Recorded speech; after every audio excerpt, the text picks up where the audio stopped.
Now, Channel 5 News wanted to know what happens once the polls close. Yeah, Channel 5's Christian von Preysing takes a closer look at the voting process. Christian? Yeah, we wanted to know what happens when they count your ballot, how they prevent voter fraud, and how it all works. First things first, you can't bring a camera into a polling place during an election, so we're showing you the process, some of it replicated, so that you can understand how it all works. The whole process starts at least 30 days before an election. You can't vote unless you're registered. You'll fill out your information and then sign your registration card saying you're qualified to vote. Filling in the driver's license number or social security number lets the state verify you are who you say you are. Your signature is binding. The state would, unfortunately provide severe penalties for individuals who misrepresent themselves on these forms. You're committing perjury when you're doing this, a felony offense. Your registration is verified by the state. Your name goes on a database of people who are eligible to vote. That database gets access during elections when you walk into the polling place and identify yourself. Under the Texas voter ID law, you'll have to show a driver's license or one of the 6 other forms of IDs to match your name to one on the laptop's database. We check the photograph against the name, which is why we use the photo ID in Texas. If you don't have one of those IDs, the state will allow you to fill out a reasonable impediment form. It allows you to show a utility bill or another alternative proof of ID. The laptop is connected via a cellular connection to Cameron County's central office. The central office hub holds the main voter list. It makes updates like indicating when a registered voter cast their ballot. That helps verify you only vote once. Backup plans are built in. The laptops keep copies of the list on their hard drives in case the cellular connection is interrupted. When the poll worker verifies who you are, she'll print out a unique sticker that goes on the combination form. Signing your name affirms that you are the person eligible to vote.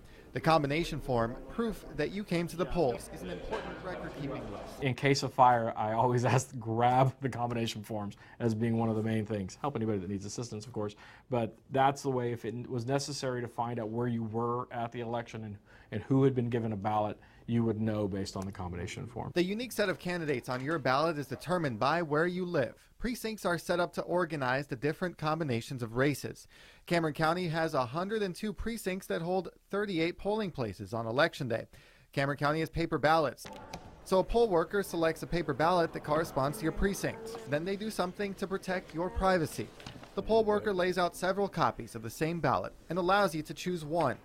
Each ballot is numbered. They do it this way on purpose. We offer them 5 ballots they can pick so that way you can't follow the votes. The combination form and paper ballot cannot be matched to find out how someone voted. So nobody can rebuild the ballot box, as Gadista explains. Then when you go to the box later on to see, what if there was a recount, you'd be able to reconstruct how each individual voter voted based on the serial numbers of the ballots. But you can't do that because it's all mixed up. The voter takes their ballot to a voting station. The station has a pen and shields the voter from prying eyes as they make their choices. Stations for the visually impaired and wheelchair-bound voters are available too. A bell outside the polling place is there for voters who need assistance getting in and out. When the ballot choices are made, the voter walks over to a poll worker at the DS-200 scanning machine. It scans the ballot and keeps a running count of the election results. The rolling count is printed out on paper.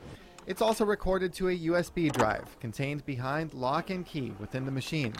The physical ballots go through the machine into a box that's sealed and locked and serves as an additional source to verify the election count. The DS-200 is used in Cameron County only on Election Day. To complete the count, the early voting results must also be counted. Cameron County staff use the larger DS-450. They open the storage boxes and arrange the ballots that were collected from early voting sites. The machine counts each ballot one by one. Each vote in action by the operator is logged on paper by a printer. After the votes are collected, they will be published and released to the public as preliminary results. They'll later be canvassed and declared official.